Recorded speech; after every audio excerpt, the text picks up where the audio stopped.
If you're trying to build a new life while protecting your old self, you're going to stay exactly where you are. You cannot build a new life with the same habits, same fears, same identities, and those same old stories that created that old one. Change does not begin when you discover a new philosophy, a new teaching, or even a new path.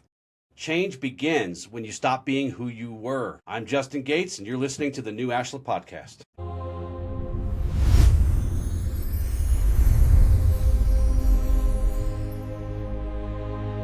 Hello and welcome to the new Ashland Podcast. So glad you guys are here with us today. Michael, joined by Michael, if you can't see him. Hey fam. Say hello, Michael. I'm gonna stop calling you the boy wonder. People are gonna think that you're actually Robin and that I might be Batman. So today we're gonna talk about the fact that we cannot build a new life with an old self. Where does that hit you? Man, this was one of the hardest lessons I had to learn because I had so much aspiration and felt so advantageous in the things I wanted in life. But I never thought about the steps it would take to become the person able to hold those kind of aspirations. Yeah. And today's episode comes directly from our book of alchemy, the book I teach from. And we're going to talk about some things, Michael, that might feel kind of heavy. They might hit kind of hard. And I'm just going to warn you now that there might be some things today that we don't want to hear, right? Just like when you first came to me and we started working together, when it came to alchemy, that was a tough place for you to be, wasn't it? There was just so much that needed to transmute.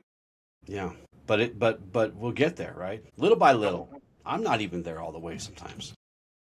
So for many of you listening, the events that brought you to this moment were not random. They may not have been your fault, and most likely were not your fault. But I don't believe they were random. And they certainly weren't punishments from some deity, the universe, right? A life ill-lived in another time. In this moment, they're signals. And awakening, Michael, does not always arrive gently, as we've said before, right? Were there a lot of fluffy clouds and candy and sunshine for you? No, that's one thing that always gets me with the healing scene is everyone shows it off as flowers and gardens and nature and love. And man, you're going to the pits of hell for a minute. It is. Yeah, the trenches, dude. It feels like warfare. This is why we always talk about the things. We just did a show. You just led us through a show about traumas and how they're not so much about what happened, but how we embodied them. How they affected us inside. And spiritual work really can be dirty and messy and bloody and, my God, dark. So, and to your point, this is where a lot of people misunderstand transformation and alchemy. Many of them believe that choosing a new path is enough. I just have to choose a new path, man. It's easy. It's easy. Sunshine and rainbows, right? Well, it's like how many people chase change throughout their life.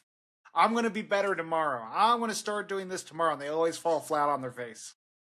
Well, because I'm just going to adopt a new path. I'm just going to start reading new books. I'm going to start adopting a new language or somehow aligning on a very surface level, by the way, with some fantastic philosophy that's going to somehow create change by itself. But a true path that's walked, and I'm not saying any path is the true path. I'm just saying a path must be lived. It must be walked. It cannot remain an ideal because ideals do not transform lives. Embodiment does, right? I'll put it to you like this, Michael. Choosing a path, reading all these new books, all these things, without changing ourself at the fundamental, deepest levels, is like planting seeds in soil that is poisoned and full of acid and just can grow nothing. And then we wonder why nothing grows, right? If that inner environment remains unchanged, if we keep doing the same things over and over and over again, which we all do subconsciously after a while, right? The outer structure that we're trying to build will eventually just collapse back in on itself. because we on the inside collapse back into familiar patterns and habits, right? This is why and this is just this is just what happens to us when we start to ruminate. We start to repeat cycles. Even after these super profound insights that we find, as the show we did together, insights are not enough. We must integrate, right? Yeah. And that insight is real, but what's missing? Action, change, doing the work. I mean, so often we want so badly to be someone different. Mm-hmm. But again, it's the sacrifices we have to make to become that. Hard truths, the dark walk, the shadow work. The way of Ashland is very clear on this. Sovereignty is not optional. You cannot outsource responsibility. Not me, nor any teacher, no doctrine, no order, no church can walk a path for you, right? You will be guided, hopefully, and hopefully supported, challenged for sure, the good ones, but that work of shedding the old self belongs to who? Us. I mean, one of the key things to take away is why so many people try to start new habits, start new things in their life, and they do it for a week or a couple days, and then they just stop. And it's because it loses that excitement. Change is exhilarating to us. But the minute it loses its luster, the minute it becomes effort instead of this energy that's motivating you to change, that's when people start to turn away, because their patterns then kick up, because they'd rather do what's comfortable than what's uncomfortable. Yeah, right. Absolutely right. Which kind of segues into the first part of this show today. Betterment happens in stages, right? We need to learn to normalize rebirth, restarting, recalibration. Well, I think a big part of this is that there is so much that to become who we want to become, we got to be willing to work with ourselves and meet ourselves where we're at, right? Mm-hmm. Yeah. Because it's the truth. We are creatures of habit. We are going to fall on our face multiple times with anything we pursue that is outside of our norm. But that's okay. It's natural. It's perfectly natural. It is how things are done in this universe. At our level and every other level. Right? Yeah. So, this is one of the great illusions that I think people carry into alchemy or change. Any kind of change, is the belief that transformation happens in an instance, in a flash. And that's only true for death.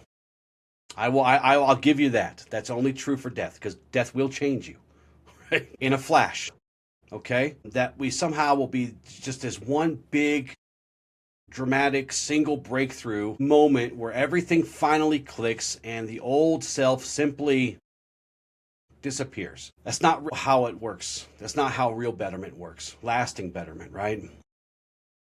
And as you said a few minutes ago, anyone who has genuinely walked a path of growth, healing, transformation has started over many, many times. I think about when I quit smoking. It did not start where it's like, I'm just going to quit smoking and then I was done. And that does happen for some people. We have these moments, these aha moments, but they're just a handful of times a lifetime. Right. But for quitting smoking, it's like the first time I quit, I tried the nicotine pouches. I did fairly good, but then I started using a little bit more and got back into it. Then the second time I quit, it was like weaning myself off, got pretty low, but then I started going through bursts. And it wasn't until the third time I went for it that I've been able to stay clean from cigarettes for 8 months. Yeah.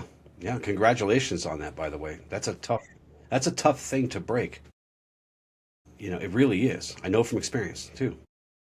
I did wake up and quit smoking years ago, and I did it for 3 years. And then one day I just started again, right? So yeah, that aha for me, it was a big win, but it didn't last. It didn't last. I mean, 3 years, man, Justin, 3 years is pretty good. But it didn't last. But it didn't last beyond that. And then I was back to a pack a day. Right? Well, I think this brings up such an important point about change. When we have behaviors ingrained in our neural pathways and we change, we do this work to build what we want, to build this better life, we have to always be mindful of the patterns that we could slip back into, because we are creatures of habit. And even if it's not been a habit for 3 years, it's very easy for the brain to remember those pathways within you. Yeah. Yeah. Because the best outcomes unfold in stages. They move in cycles, right? You advance, you recalibrate because you stumble, you shed, and you refine, and you do this over and over, and then you advance again, and you do this over and over again, right? Yep. And each time we do this, it brings new understanding, but with new understanding come new challenges. And sometimes what felt like great progress now becomes a new baseline if we do it right, if we do it progressively, right? What's hard about that, though, is that once you get a new baseline, what? Now you start over again. And the work begins again from that new baseline. And then you just keep doing this. And this is why this stuff's hard.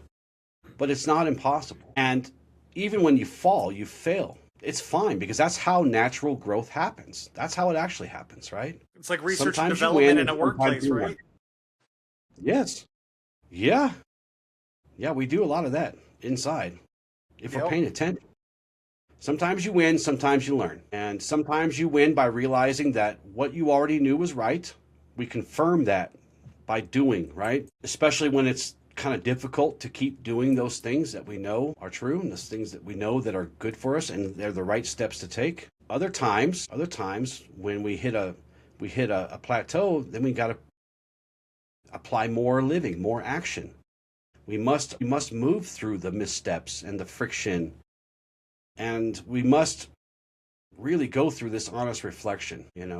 Wisdom is not a possession of knowledge. Wisdom is knowledge that's been tested and applied and tested again and refined through experience, right? That's where wisdom comes from. I mean, I read a lot of smart things by smart people way smarter than me. Their wisdom doesn't magically just go in there. I have to take what they say and I have to check it. I question and check everything. You should be questioning and checking everything I say. But there's a moment where I'll give you a little tip. As we do this, we start to become comfortable with this process. Wouldn't you say? If we're doing it right. The problem comes when we start to expect perfection rather than being present in them. And I was thinking about self-judgment, how that's such a kryptonite for this kind of work, because I think that's when it got comfortable, was when I finally stopped judging myself for not being perfect, for it being such a struggle, because you try 100 ways just to change 2%. And yeah, that's not good refinement skills, but often that is the case. Well, and we get stuck in loops, and we convince ourselves that these ruminating thought, these excessive mental looping creates more insight and more clarity. But it doesn't. Movement does. Movement through and with the insight creates clarity, because you can see plainly what is working and what's not. I love the way you put it. We're field testing this stuff every day. Well, I think the most important part in this transition from knowledge to wisdom is we can know something. It's easy to learn and know something, but to teach the body, to let the body know, is a whole nother animal, because that's where this work is, truly. It's retraining the body to understand this is the path, this is the routine, this is safe. And this is why we always encourage an unfolding, because through this unfolding, we compound the things that are good for us and the things that we're building, the good habits, right? The good thoughts, the things that are useful to us, things that work for us. Not being flawless, because you're not. I'm not even close. Not even close, but just taking those steps, the imperfect steps, the unfolding compounds, and you start to build a better capacity, right, for things. On this path, it's okay to restart. Something I teach, and I teach very, very predominantly, right? It's one of the most important things that I kind of hammer into you. Restarting is not regression. Restarting is refinement. We must restart many times. There have been so many versions of me between my child self and my person now, where I'm in this moment. I have died so many times. Figuratively, of course. I'm not a vampire or something, but Sometimes we wonder. I sometimes, I know. I only come out at night. The sun burns, it burns, but restarting is not a step backwards. It's not regression, it's refinement. That's the point of alchemy, is to refine ourselves, right? And if you can just understand this a little by little, then you can really stop judging yourself over it. And if you can apply curiosity and replace judgment with curiosity for yourself, then you really start to refine. And then you'll be like, oh man, I need to start over in this part. And I need to get rid of this now. It doesn't work for me anymore, right? Type of thing. You really got to stop measuring yourself and measuring your worth by how quickly you transform or don't transform. You have to honor that quiet discipline of just doing. Just do it, Michael. Sponsored by Nike. No, just kidding. Yeah, We're not right. sponsored. We're not sponsored by Nike, but just do it. The discipline of just continuing will build more strength than you can imagine. Because new lives they're not built in a single leap. I would say the biggest pitfall I see out in the world with people who want to change their lives, because I think most people want to do that. The biggest pitfall is people get so stuck in the articulation phase where I'm going to make the perfect routine. I am going to build the perfect system. I am going to get all these things together so that I can begin. It's never begin. That's never where they start. It's everything they want to do before they begin, or that time they want to wait for. It is the avoidance of action through constant refinement in that regard. Not the refinement of action and then taking notes, but in trying to refine the perfect process before they begin. Freedom begins when we start to consciously looking for. Freedom begins when we start to purposefully find the things that bind us, right? The practice of introspection reveals those chains that hold us down, that bind us. And this is where it starts to get really uncomfortable. This is where the sunshine and rainbows start to betray us. There are no cookies here. There are no cookies, no cake. It's not going to be fun. But it's one of the most important steps we can take, because we have to take an honest look and self-examine. This is where we start to notice those quiet patterns that keep us chained to an old version of ourselves or old things that happened to us in the past. Most of us are trapped there, right? In the past, by chains we can't even see, because we've just quietly accepted those. We've agreed to be bound by those, as you would say. Yeah, that's where our coping strategies come from. That's where our current approach to life comes from. It's all built around the past, even if we have no idea. If you would have told me this 3 years ago, I would have been like, I'm over the past. I am so past everything that's happened to me. I did say that to you 3 years ago, and that's exactly what you said. Crazy it's been that long. It has. Look at us now. Look at us now, man. Yeah, right? But let me ask you this. How loud does fear and doubt announce themselves to us? They're just like, hey, you're a scaredy cat.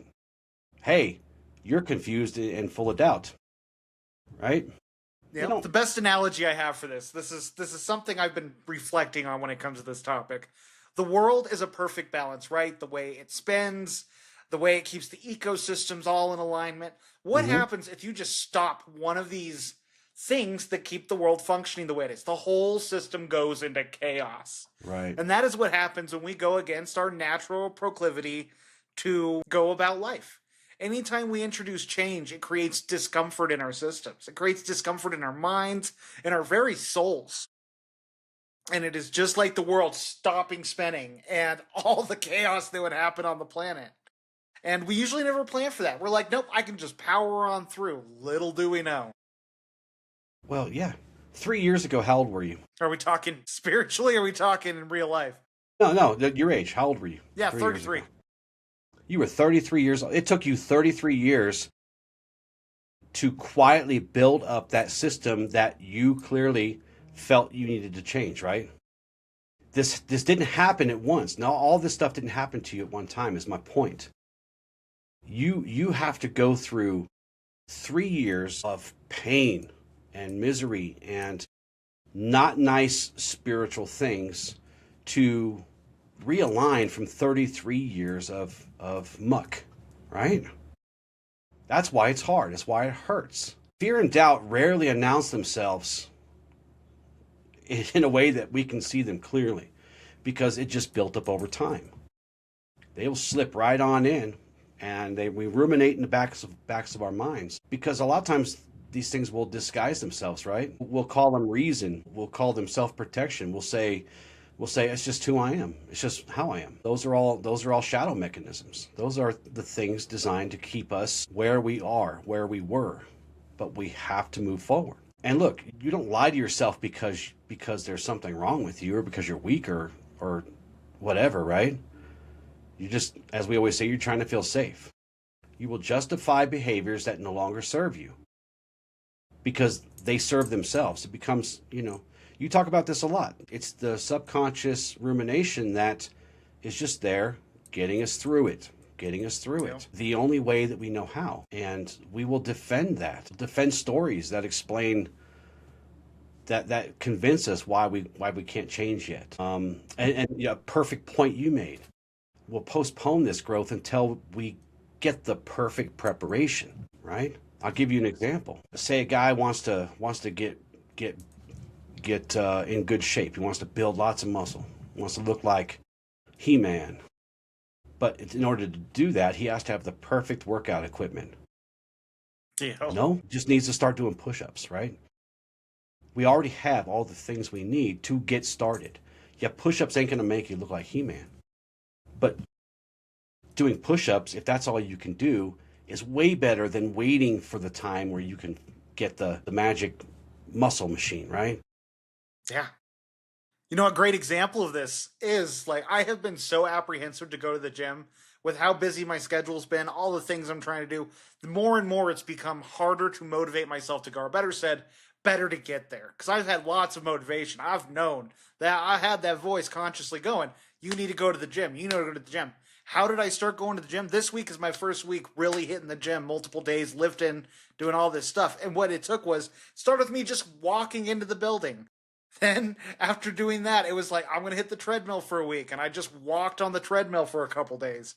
And slowly I built that momentum, but it started with that first act of just walking in the door. Yeah, that's an unfolding. You're building capacity by doing that. And if you try to convince yourself, well, that's not good enough, Michael, because that wasn't you didn't go right in and just go right to being a professional gym rat. What's wrong with you? You right? Exactly. The truth asks a lot of us. And introspection asks a lot of us, right? It asks us to look at ourselves without flinching, right? It's hard. 95% of your thoughts don't come from you consciously thinking them. They come from the unconscious. And the best analogy I ever heard for this is, imagine your consciousness as the day shift and the night shift is your unconscious. If these two things are not sunk up, which it's going to take a lot of work in that night shift to get on the same page as the day shift, you're going to constantly sabotage the company that is you. Yeah. Anybody that's ever done shift work knows exactly what you're talking about. Yeah. Because the day shift always screwing the night shift, and the night shift always screwing over the day shift. Shift work sucks, and that's why. Because nobody's synced up that way. Yeah.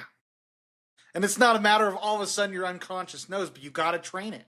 You got to get familiarized with what you want to build in your life, and that is uncomfortable as fuck. 33 years you trained it, and you're trying to change it in 3. Now you have. Not perfectly. Humanely, though. Yeah.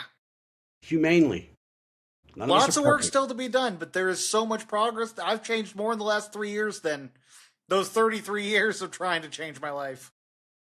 Yeah.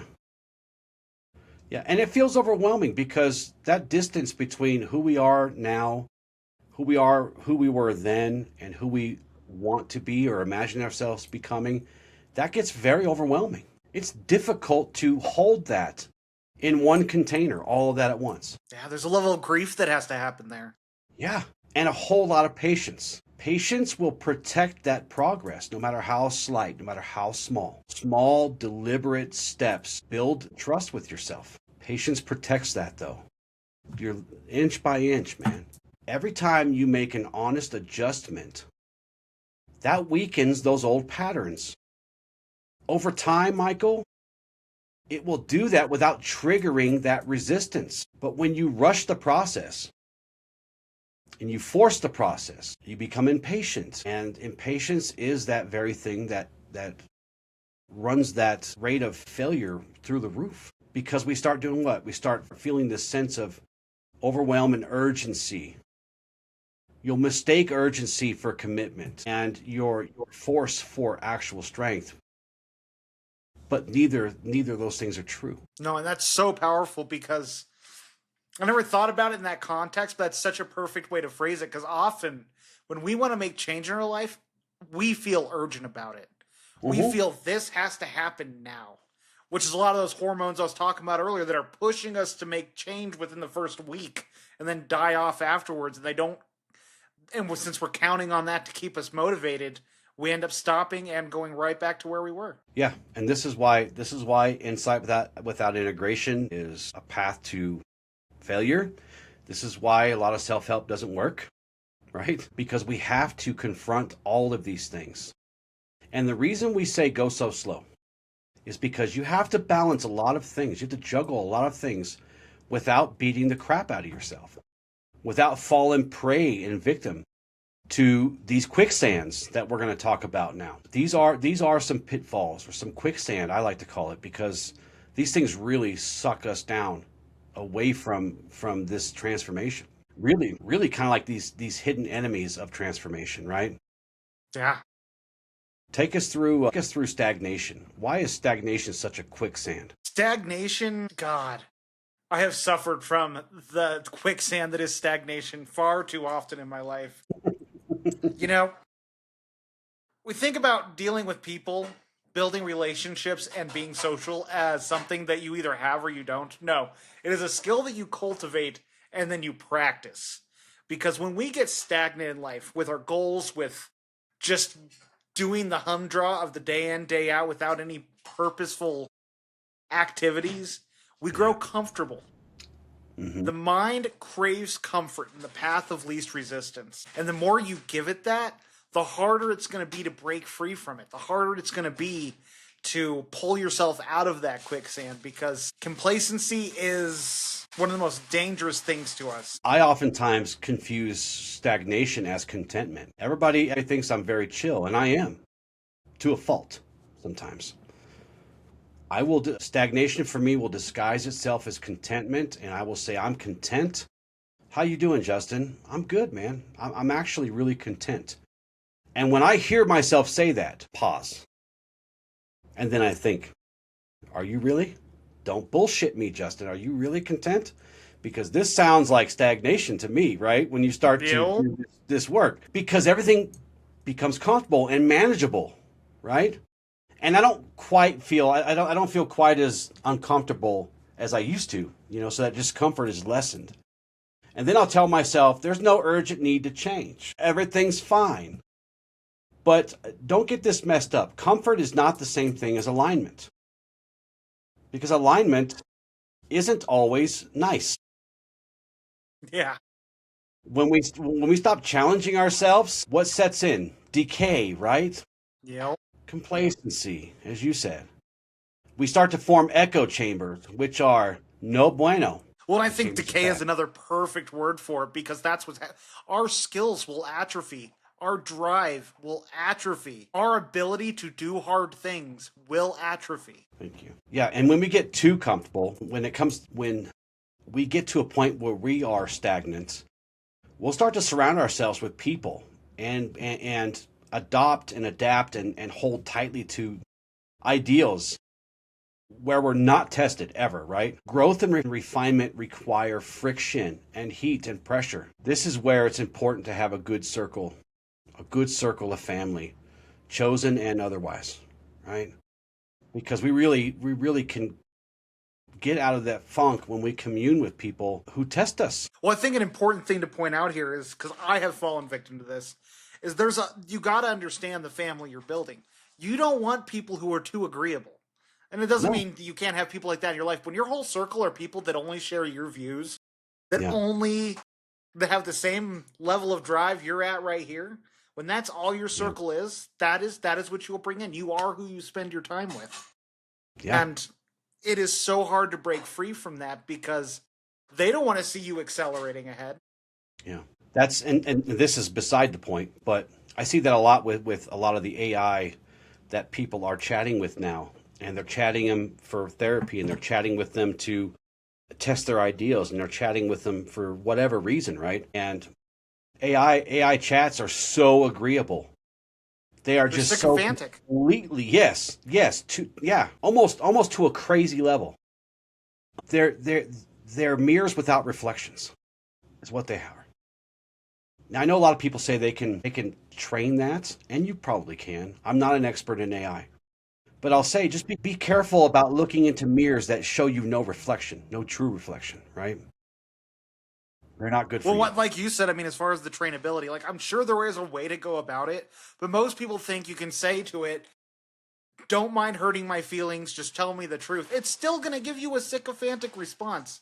Like Yes. unless you have a literal trained model, it will be Hmm. sycophantic. It might be like, "You want the hard truth, so here it is." It's Right. okay. Right. Yeah. Just like being surrounded by yes men, as they used to call them. Yes men. Companies ran by yes men never go far. Why is fear such a dangerous quicksand for transformation? I don't know if this is the answer you're looking for, but when it comes to fear, I most just of us don't realize it's what's driving it.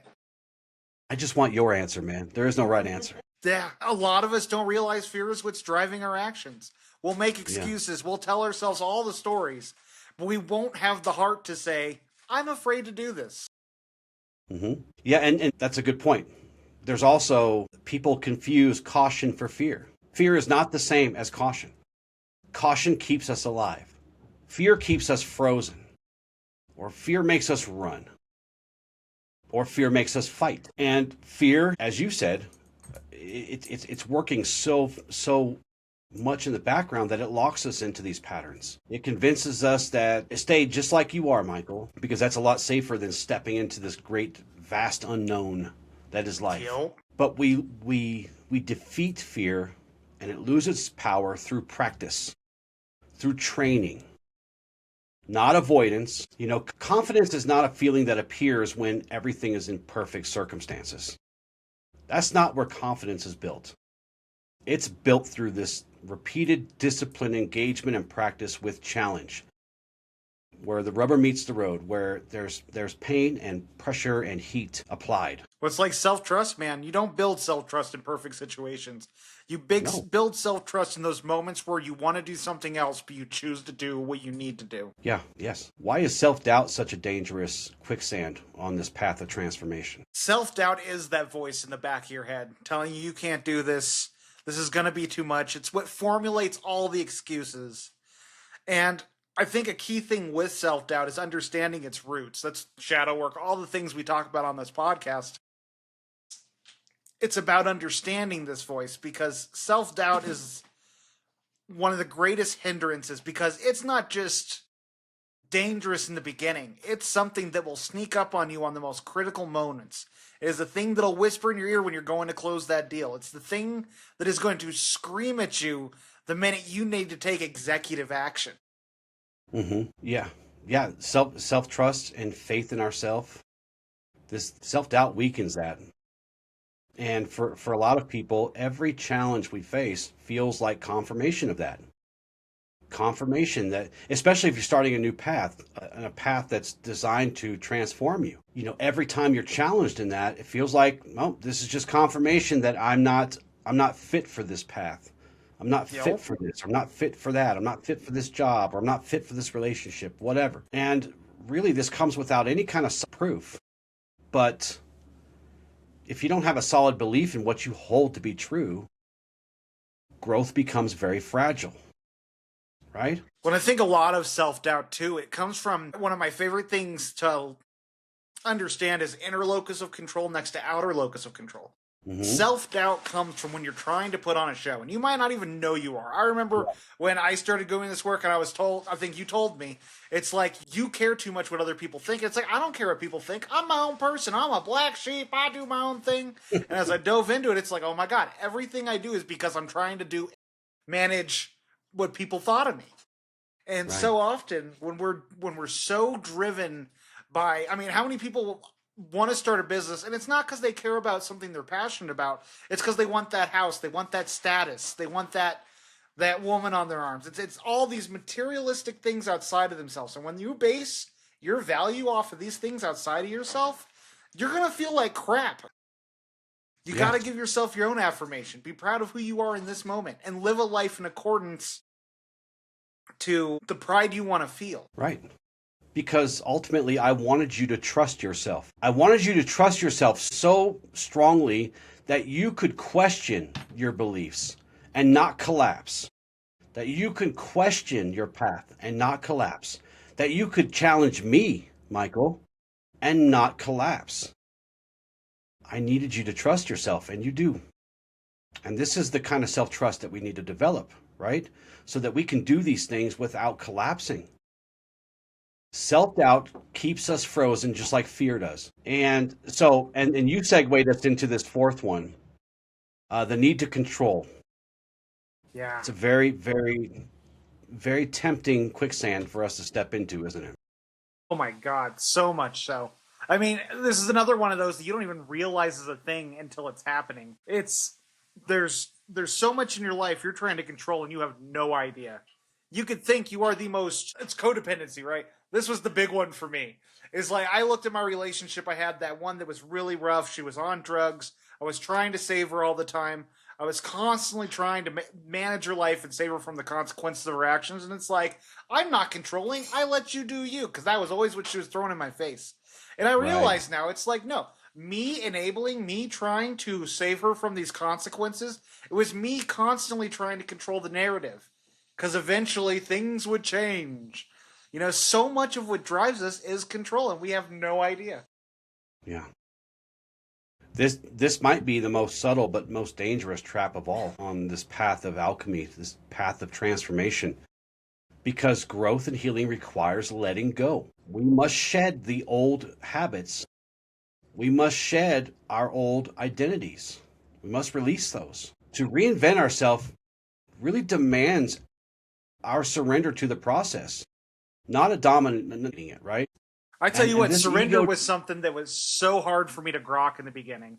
Because again, it's like, I thought I was easygoing, all this stuff, and it's just like, surrendering to outcomes, again, it's like building a business. You cannot be attached to success in the beginning.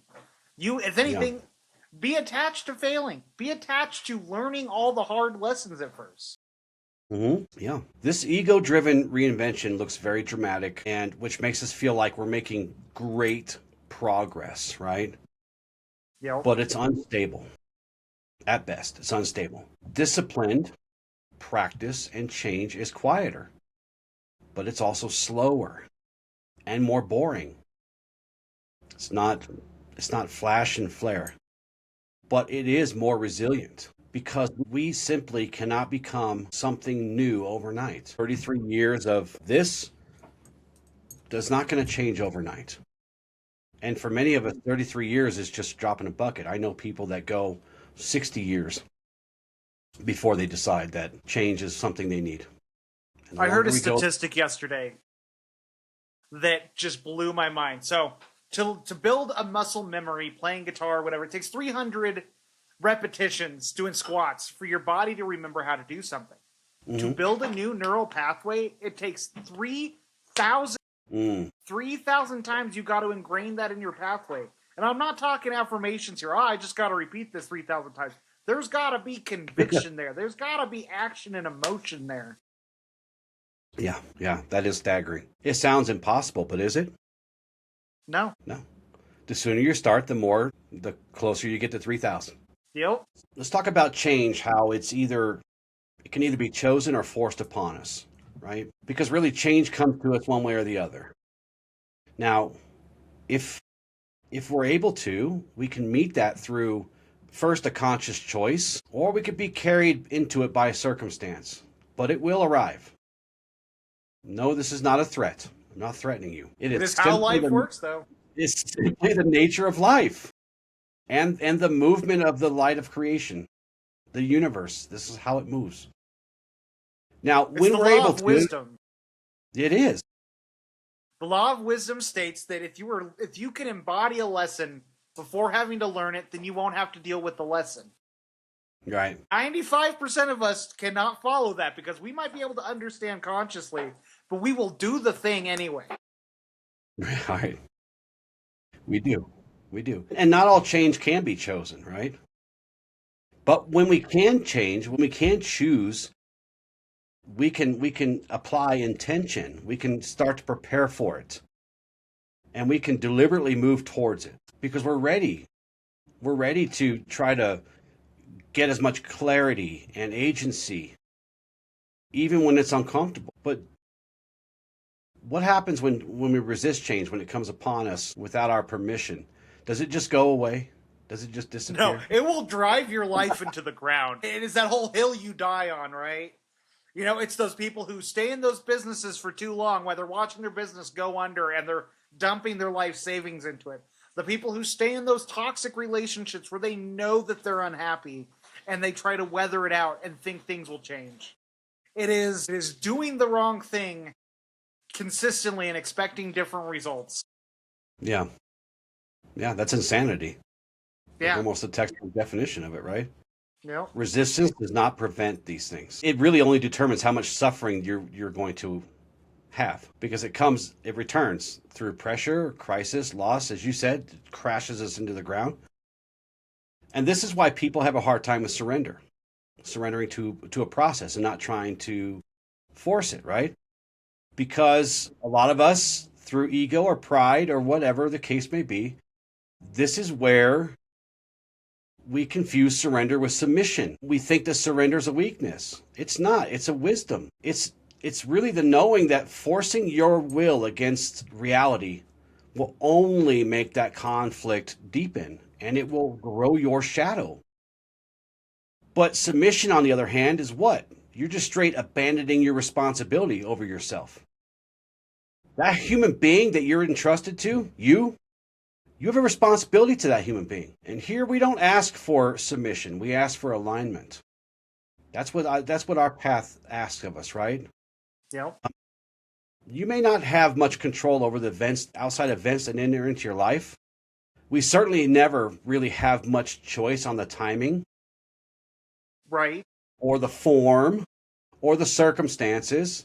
But we always have some control over our response if we practice, right? If we train ourselves to do that. Well, I think it's so important. I mean, again, the differentiation between surrender is mighty because we can learn to surrender when it's necessary, to learn that this is not the right path, that I need to course correct, that there is something here that is not working anymore. And surrender doesn't always mean I need to quit all of this, but it does mean you need to stop and evaluate what is going on. What do you have control over, which is not very much. And is it worth trying to push through? And sometimes that can be excruciating because you have so much invested into whatever this is. And a lot of times we have a lot invested in our forcing of it. We're attached to it. There's an axiom that speaks very clear here about what we're talking about. You cannot always use force against that which opposes you. There are times when it is wise to endure opposition in favor of a peaceful resolution. Now, this certainly does not mean that we tolerate harm or abandon our discernment. Discernment's a superpower. It just means that we need to learn to recognize when resistance is costing us more than favoring us. Because really, that surrender, more like acceptance, creates adaptation. When we can learn to stop fighting what's already happening, our energy becomes available for the better response, right? We start to see options that were not available because they were invisible to us when we looked and we locked in on force and opposition. This is how we regain the power of choice. When we gave up all choice by just pushing and pushing and pushing. When so often we try to push through things, I mean, it's just to our own detriment. We waste so much of almost all of us can say it. We've had those situations in our life where we stuck around longer than we should have. And getting out of that situation, even if it meant less money or heartbreak or lesser living conditions, I mean, the list can go on. We were happier. We were more fulfilled afterwards. There's an important part of this, and I've always called it taking an inventory. And there's 5 parts of the self that we must address and assess, right? Those are our physical selves, our emotional selves, our intellectual selves, or our mind, our social selves, and our spiritual selves. That's where we try to focus these assessments. Not judgments, assessments, inventories. Because really it's been my experience that to build a new life, we have to take these honest inventories of where we are right now, in the moment. Not with judgment, not with shame or blame, but with clarity. Because change really begins with truth.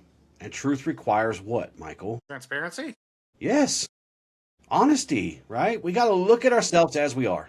Not as we wish we were or who we fear we might be. The greatest lie we ever told was the lie we told ourselves, right? I mean, I think so many people are so over-identified with the mask they wear that it leads to their ruin.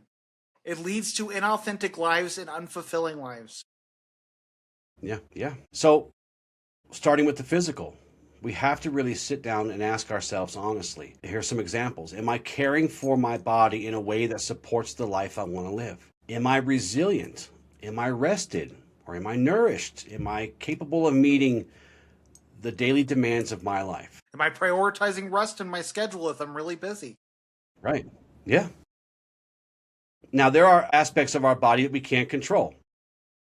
And we just need to acknowledge those, right? With a little bit of compassion. But there are also choices we make every day that either support or erode our health and our vitality. The body is not a separate part of transformation. It is literally that vessel that we carry everything in. So we've got to take care of it, right? So next comes the emotional part. And here's some honest questions that you can ask yourself. Are you able to regulate your emotions without suppressing them, or denying them, or running from them? Do you take ownership of how you feel?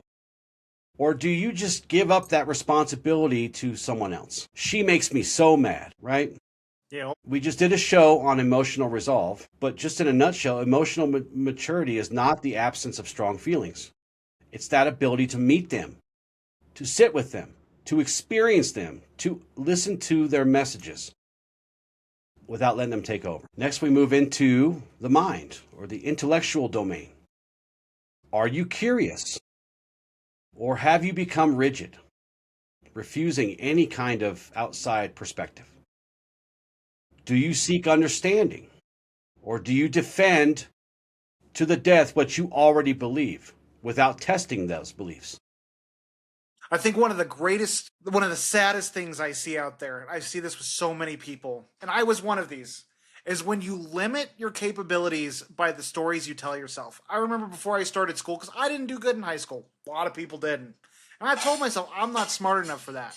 There's no way I could handle that kind of information. I can't write papers. I can't read books. And that was the story I told myself for 10 years. Lo and behold, I'm doing good. Made the Dean's List last semester. I mean, it's like it's the ability to stop with the stories and to prove to yourself otherwise. And it doesn't mean it'll be easy. I tell you what, the first time I tried to sit and read a book, it was a struggle. But then I started getting into the book. I started dedicating time and putting away distractions. Because it wasn't me not being able to read, it was me not wanting to hold my attention to something. Yeah. Healing and growth and transformation require learning. And learning requires openness and honesty, doesn't it? And understanding it may not be as entertaining as watching that Netflix series that you want to binge. Those are much more fun. Not always as good for us, though. Socially, and this part often reveals more than we want or can expect. A simple question: who do you surround yourself with? Right? Do your relationships reflect who you are becoming or who you've already been? Do you belong without pretending? Are you isolated? I mean, that's That's such a big thing. Don't get me wrong, it's great to have a spouse, a family, all these things, but do you have people in your life? Back to that whole complacency thing and the comfort zone trap. I mean, isolation is one of the most common issues because people don't know how to get out of their shells. Hmm. And that is not something you're inherently born with. It is practice, trial and error, discomfort. Hmm. Yeah. Spiritually, does your life align with your beliefs? Or even better, does it Without align with your values? values, beliefs without pretending? Do your actions reflect the values you claim to hold? Is spirituality about performance, perfection, or about presence for you? Right? Because it's about presence. It's not about perfection. And it's It's about definitely not about performance. no. Although there's a lot of that, and I can understand why we get stuck in that because that's literally where we come from, right? Many of us. Just kind of, and throughout these inventories, and those are just kind of some sample questions you can ask yourself, but do them honestly. But remember this guiding principle when you're doing this inventory. Your assessment must come from acceptance, not self-loathing, curiosity, not judgment, right? I promise you, you cannot shame yourself enough into becoming someone new. Just dig in the hole. Just dig in the hole, Michael. Reinforcing those negative beliefs about yourself. Yeah. Let's talk about our environments and about the people that we surround ourselves with, how important they are. Let me ask you, Michael, did you choose where you were born? Did you choose any part of your birth? What you look like, what sex you were, what kind of religion you were born into, the culture, the economic conditions? Did you have any choice in any of that? Right? None of us did. Well, I guess it depends on who you ask. Some people say, "Oh, yeah, I did all that before I was born." Well, if I did that, I don't remember doing that. So I'm just going to assume that I didn't. We didn't really choose the early influences that shaped our understanding of the world, right? When we first opened our eyes. But it's important to understand that these are just the starting points of our life, not our final destination. But as we grow, something important will shift. We start to gain the ability to choose our environment and choose our companions. Well, I think an important note when it comes to change, dramatic change, if it's like addiction or you're really in a self-destructive pattern, that isolation's bad, that comfort zone trap, right? You have to change your environment. That is one of the most important parts of changing your state. Our environment psychologically will keep us trapped. One of my favorite things to do is reorganize. Haven't done it here because we don't have the space, but I used to reorganize every season. It's like, all right, time to start fresh. New chapter. Yeah. Who we walk with matters, and who we walk with in the environment that we allow ourselves to be. When we can choose others, right? We can choose different. That starts to shape our perception and our reality. Our companions will influence our behavior because the people that we surround ourselves with will quietly reinforce one thing or the other. What's acceptable, what's possible, what's normal, what's weird. This is not a judgment, this is reality. It is the truth. This is why communion with the right people is important. Not echo chambers, not people who just agree with everything you say, but people who can challenge you with curiosity and challenge you honestly and reflect your mirroring accurately. Not just staring into the mirror without a reflection, but also people who can share your commitment to transformation because they're trying to grow too, right? This stuff strengthens us. This tests our ideas. It puts us in that heat and pressure, but in a place that's not going to burn us or crush us. It's like Where I you're still allowed. have so. Go ahead. Sorry. No, go ahead. Go ahead. Just that I have a lot of connections. A lot of my friends are from high school. But when I was going through, especially the real deep healing, I had one key friend who was learning this stuff with me. And that was the one person that I could go to all the time. We hung out once a month minimal, and we would talk about this stuff, what we were learning, what we were trying, our struggles, our tribulations, and Right. the things we learned about ourselves. And that was the person who really impacted me the most in my life and helped me on my journey when it came to the people in my social groups. Yeah, because your assumptions can be questioned without judgment, right? The blind spots that we all create for ourselves through dogma or through just refusal to see the truth, those get pointed out to us and revealed to us. We grow not because everybody agrees with us, but because we develop this shared dedication to being authentic and true. But this is where change can become painful, because as we shed our old patterns, we sometimes shed relationships. And this doesn't mean that these people were bad or wrong. It just means that we're no longer in alignment with who we are and who we're becoming. I think one other important thing to talk about with this, because a lot of people in the isolation phase struggle with this, is many people have superficial relationships. There's no depth to these connections we have that we consider our closest friends. And we have to be able to... We're afraid of what people will think about us. And that matters way too much to us. We're afraid of the reactions they'll have to our truths, to our feelings. And in reality, that holds us back from such genuine connections and figuring out who's good for us, because those superficial relationships, you can have 1,000 of those, but they won't have the impact that one meaningful relationship will. This is why we must choose our external influences wisely. Because no, it does not and should not require your isolation. It requires discernment. We have to choose companions who can walk beside us, not behind us, or on top of us, or in front of us, right? Next to us. And yes, that could be a difficult thing to find. We did a show many moons ago now. This is episode 101, I think, 102. So, but we talked about building that tribe, right? That inner circle that really, really can help with this.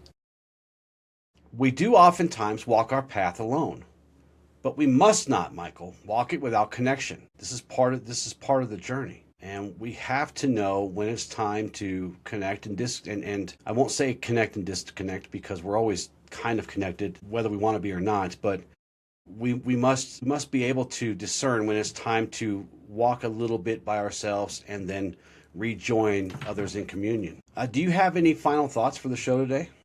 I know we talked about a lot of different stuff. When it comes to the process of growth and becoming who we want to become, I know I brought it up earlier that we need to meet ourselves where we're at, and can't be shooting for this far off thing. What I highly recommend for anyone to do who truly wants to discover the path of change in their lives, figure out the person you want to become. Write out, what is this person's values? What is this person's strengths? Then ask yourself, what about me would have to change to become this person? After gathering all that data, then just ask yourself, what would the next step in my journey look like to get closer to this? Not everything changing all at once. What is the next feasible transition you could see into this person you want to become? And again, this is a messy process. Don't judge yourself. You are going to slip and fall 1,000 times. I can promise you that. And also, it's part of the journey. So give yourself that compassion, that self-love. And then you'll be able to go through this with grace and consistency. Yeah, this is not a cosmetic thing. You're not simply rebranding. Yeah. It's not just a change in language or belief or who you associate with alone. There has to be some shedding, and that's rarely comfortable. You can't carry old habits into a new life and expect different outcomes, as you've said. We cannot cling to old identities or old defenses or old excuses or old stories, right? And expect the future to reshape itself in a different way around you. It's just going to be the same old thing, just dressed up different, right? Yep. We have to start building a version of us that is ready and able to live the life that we are seeking and that is capable of living, right? This does not mean erasure. You're not erasing your past. It just means releasing what no longer serves what you're becoming. We have to allow parts of ourselves to fall away so something present now that's capable to take its place. This process demands patience, and it demands courage. And above all, it demands alignment between who you claim to be and how you actually live.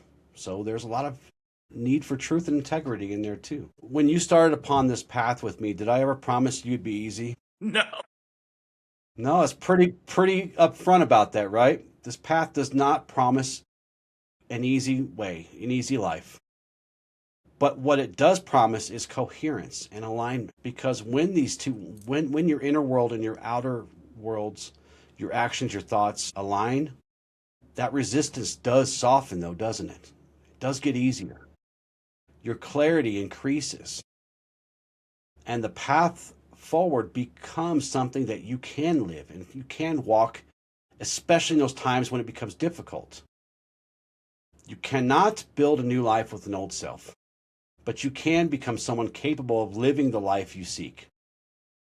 So that's what I want to leave everyone today. I'll get to my call to action here in a minute, but first, our affirmations. I release habits, identities, and beliefs that no longer serve who I am becoming. I choose growth even when it requires discomfort and change. I am honest with myself about where I must evolve. I take responsibility for my choices and my becoming. I allow the old self to fall away so the new self can emerge. In our journal prompts for today, what parts of my old self am I still protecting, even though they limit and stunt my growth? Which fears or comforts keep me from fully stepping into change? Who will I become if I stop clinging to who I was? That's probably the big one. That's going to be a tough one to answer. Call to action for this episode. This week, take one honest inventory. Choose one domain of your life. You don't have to do all 5, but just do one. Physical, emotional, intellectual, social, or spiritual. And look at it without judgment. And try to ask yourself what habits, identities, or beliefs belong to an older version of you, and determine whether they still serve the life you're trying to build. Promise you'll find at least one. Probably more, but at least one. Don't try to change everything at once. Choose one small, disciplined action that reflects who you are building, the life you're building to becoming, not who you have been. Then live that choice consistently to the best of your ability for the next 7 days, so for the next week. And I want you to pay particular attention to what resistance you find. What kinds of things do you experience in your body? What kinds of things are you thinking? How is it affecting your relationships? Right? Pay attention to those things. Pay attention to what gets stronger. Pay attention to what begins to loosen for you. You're going to find resistance, but don't fret. It's not a failure. It's information, and just treat it like information. You don't have to reinvent your whole entire life today, and in fact, you probably can't. You only need to stop protecting these parts of yourself that are keeping you from evolving. We want to thank you guys so much for joining us today. Make sure you check out all the socials. You can always find those at the bottom of our homepage at the greatest website ever, newashland.com. Yeah. Say goodbye, Michael. Love you guys with love and gratitude. Ad lucem. Ad lucem.